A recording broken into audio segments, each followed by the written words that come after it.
ఓం అవిద్యానామంతస్థిమిరమిహిరద్వీపనగరీ జడానాం చైతన్యస్తబకమకరందశ్రుతిఝరీ దరిద్రాణాం చింతామణిగుణనికా జన్మజలధౌ నిమగ్నానాం దంష్ట్రామురరిపువరాహస్య భవతి శుక్లాంబరధరం విష్ణుం శశివర్ణం చతుర్భుజం ప్రసన్నవదనం ధ్యాయేత్ సర్వవిఘ్నోపశాంతయేత్. వందే గురుపదద్వంద్వమవాన్మనసగోచరం రక్తశుక్లప్రభామిశ్రమతర్క్యం త్రిపురం మహః. సానందమానందవనే వసంతం ఆనందకందం హతపాపబృందం వారాణసీనాథమనాథనాథం శ్రీవిశ్వనాథం శరణం ప్రపద్యే. విశ్వేశం మాధవం ఢుంఢిం దండపాణిం చ భైరవం వందే కాశీగుహాం గంగాం భవానీం మణికర్ణికాం. హర నమః పార్వతీపతయే. హర హర మహాదేవ శంభో శంకర.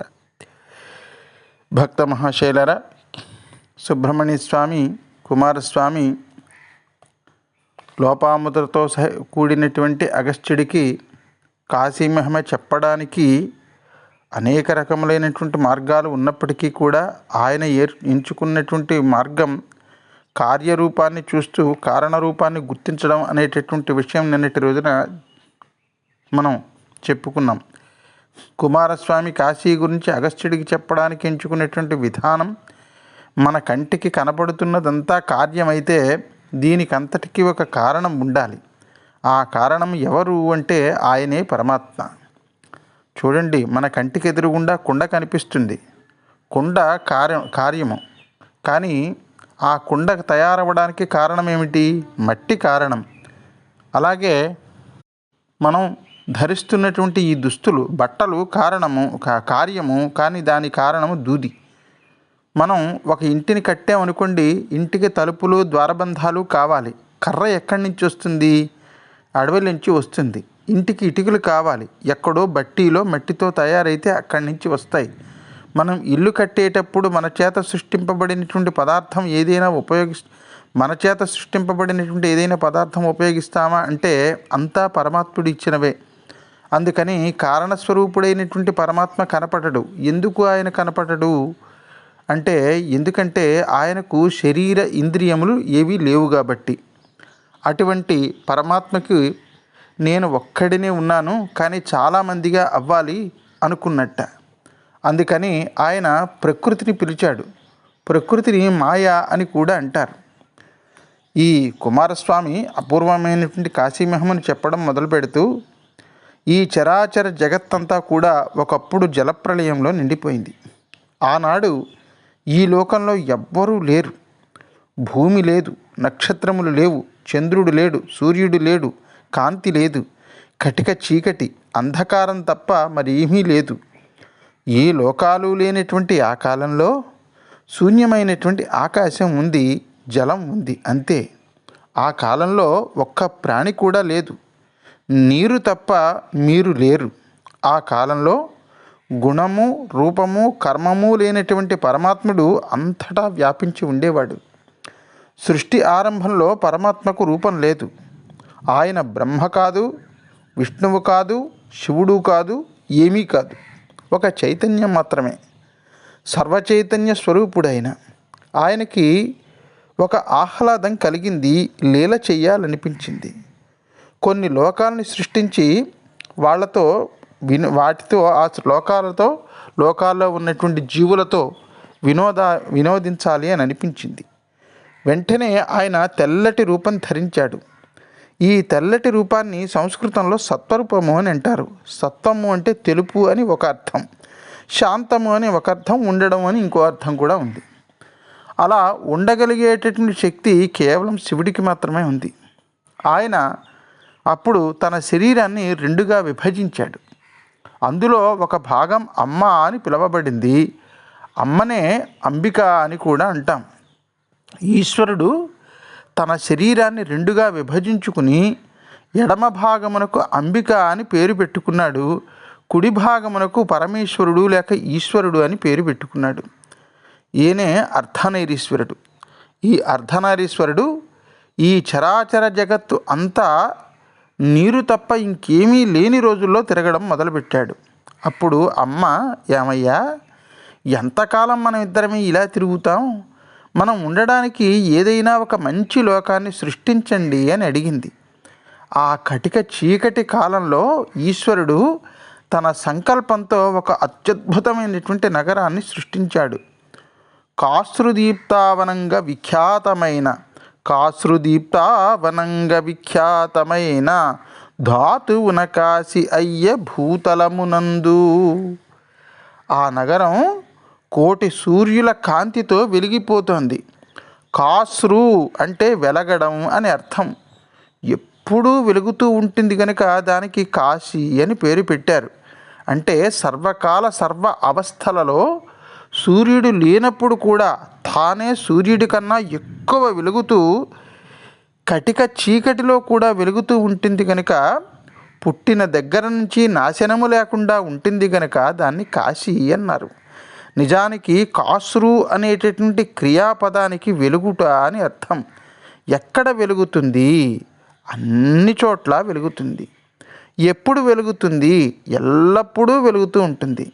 ఇలా ఎప్పుడూ తనంత తానుగా ఎవరి మీద ఆధారపడకుండా వెలుగుతుంది కనుక ఆ పురమునకు కాశీ అన్నారు. ఈ కాశీలోకి ఈశ్వరుడు ప్రవేశించాడు. శివుడికి చాలా ఇష్టం కాశీ అంటే. పార్వతి అంటే ఎంత ఇష్టమో అంత ఇష్టం శివుడికి కాశీ అంటే. అందుకే ఈ కాశీని ఈశ్వరుడి యొక్క శుద్ధాంతకాంత అంటారు. అంతఃపురకాంతట కాశీకి. అనిశంభు మన చేత అవిముక్తమయ్యున్కి ముగ్ధాక్షి ఇదియ విముక్తమయ్యే.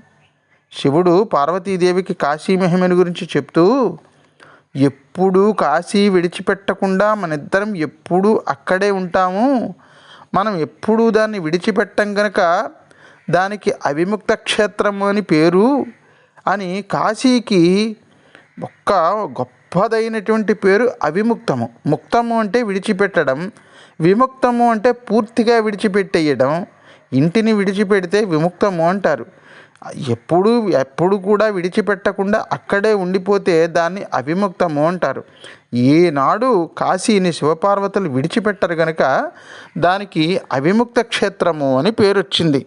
ఇలాగా కుమారస్వామి చెప్తూ వెళుతూ ఉంటే అగస్త్యుడికి ఒక సందేహం వచ్చింది. కథమేషా త్రిలోకి జాగియతే మణికర్ణిక.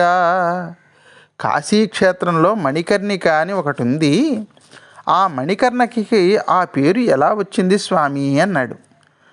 అంటే సుబ్రహ్మణ్య స్వామి చెప్తున్నారు, వారణాసీతి కాశీతి రుద్రవాస ఇతి ప్రభో ఆవాసనామధేయాని కథమేతా నిశాపురి ఆనందకాననం రమ్యం అవిముక్తమనంతరం మహాశ్మశానం ఇతి కథం ఖ్యాతం శిఖిధ్వజ. అడుగుతున్నాడు అగస్త్యుడు. కాశీక్షేత్రానికి కేవలం కాశీ అనే కాకుండా ఆనందకాననము, రుద్రావాసము, మహాశ్మశానము ఇలా ఎన్నో పేర్లుంటాయి కదా, ఎందుకు ఈ పేర్లు ఏర్పడ్డాయో చెప్పవలసింది అని అడిగితే కుమారుడు అన్నాడు, అబ్బా ఒక్కసారి ఎన్ని ప్రశ్నలు వేశావయ్యా అన్నాడు. కానీ అడిగిన వాడి యొక్క కుతూహలం, తెలుసుకోవాలి అనేటటువంటి తపన చెప్పేవాడికి అర్థమైపోయింది. స్కందుడు అప్పుడు చెప్పడం ప్రారంభించాడట. సంవసింతు మహాశ్మశాన భూములనుగాన ఏనుంటను మహాశ్మశానమయ్యే. ఎంత గొప్పవాడైనా చిట్ట చివరికి ఒక ధర్మం చెయ్యాలి అనుకున్నాం. ఏ ధర్మము చెయ్యనివాడు కూడా కాలధర్మం చెయ్యాలి. దాన్నే దేహత్యాగము అంటారు. దేహత్యాగం చెయ్యక తప్పదు. చనిపోయాక ఆ శరీరాన్ని శ్మశానానికి తీసుకుని పోతారు. కాశీ మహాశ్మశానం. అక్కడ చనిపోయినటువంటి వారిని దహనపరిచిన, అక్కడ మరణించిన వాళ్ళకి శాశ్వత కైలాస ప్రాప్తి కలుగుతుంది. అందుకని కాశీకి మహాశ్మశానం అని పేరు. శ్మశానం అంటే ఇంకా పేరు ఎలా వచ్చిందో మనం ముందు ముందు భాగాల్లో చెప్పుకుందాం. శ్మశానం అంటే విశ్రాంతి భూమి అని అర్థం. నిజానికి కాశీకి ఉన్నటువంటి గొప్ప పేరు మహాశ్మశానం. శ్మశానం అంటే విశ్రాంత భూమి, మోక్షభూమి అనే పేరు. ఒకసారి మన శరీరంలోని హంస ఎగిరిపోతే ఇంకా మనం చేసేటటువంటి పని ఏముంటుంది చెప్పండి? హాయిగా విశ్రాంతి తీసుకోవడమే. అలా పడి ఉన్నటువంటి దేహాన్ని ఒక నలుగురు మోసుకుని వెళ్ళిపోయి విశ్రాంత భూమికి తీసుకెళ్ళిపోతారు. ఆ ప్రదేశానికి వెళ్ళినటువంటి ప్రతి వాడు కూడా ఒక భస్మ సింహాసనం అని ఉంటుంది. ఆ సింహాసనం మీద హాయిగా కూర్చోవడమో పడుకోవడమో చేస్తాడు. తర్వాత జరిగినటువంటి కథావృత్తాంతం మనం రేపటి భాగంలో శ్రద్ధగా వినే ప్రయత్నం చేద్దాం భక్త మహాశైలారా. అంతవరకు స్వస్తి ప్రజాభ్య పరిపాలయంతాం న్యాయేన మార్గేణ మహిమహీషాః. గో బ్రాహ్మణేభ్య శుభమస్తు నిత్యం. లోకా సమస్తా సుఖినో భవంతు. సర్వే జనా సుఖినో భవంతు. హర నమః పార్వతీపతయే. హర హర మహాదేవ శంభో శంకర.